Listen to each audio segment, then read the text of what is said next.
আমাকে শুক্রবার রাতে আমি এক বন্ধুর বাসায় অবস্থান করছিলাম।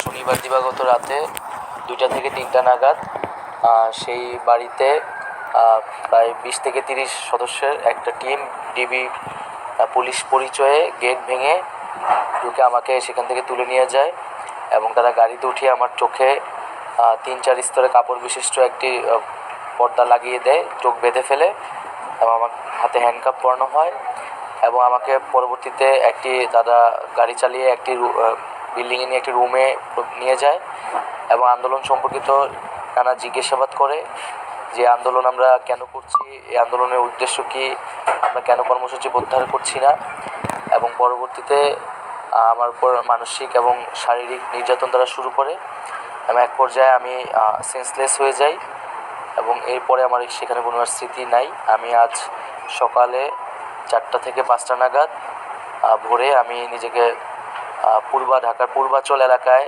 নিজেকে খুঁজে পাই, আমার সেন্স আছে সেখানে। পরবর্তী দেখি সেটা জলছিরি পূর্বাচল এলাকা। আমি সেখান থেকে আমি বাসায় এসে এবং পরে আমার পরিবারের সদস্যরা আমাকে হাসপাতালে নিয়ে আসে।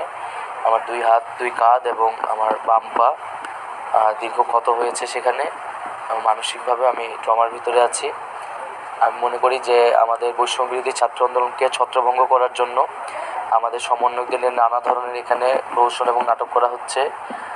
এখানে আমাকে গুম করা হয়েছিল, অন্যদেরকে নিয়ে মিডিয়ায় নানা ধরনের বিভ্রাট তৈরি করা হচ্ছে, নানা ধরনের বিভাজন সরকারের জায়গা থেকে তৈরি করা হচ্ছে, আমাদের একতাকে নষ্ট করা হচ্ছে এবং ইন্টারনেট না থাকার কারণে এবং নিরাপত্তা সংকট থাকার কারণে আমরা একসাথে বসতে পারছি না, একসাথে আমরা যোগাযোগ করতে পারছি না। ফলে আমাদের সিদ্ধান্ত নিতেও আমাদের সমন্বয়হীনতা দেখা যাচ্ছে এবং মিডিয়াতে তারা সেটা আরও নানা বিকৃতভাবে প্রকাশ হচ্ছে। আমি মিডিয়ার কাছে অনুরোধ করব যে আমাদের বক্তব্যগুলোকে সুস্পষ্টভাবে প্রচার করার জন্য এবং আমাদের যে নিরাপত্তাহীনতা সেটা জনগণের সামনে আমরা বলছি যে আমাদের আন্দোলনকারীদের সরকার একদিকে দাবি আদায়ের কথা বলছে, আলোচনার কথা বলছে, মহামান্য আদালত আমাদের পক্ষে রায় দিচ্ছে, কিন্তু সরকার আরেকদিকে আমাদের কিন্তু হেনস্থা করছে নানাভাবে।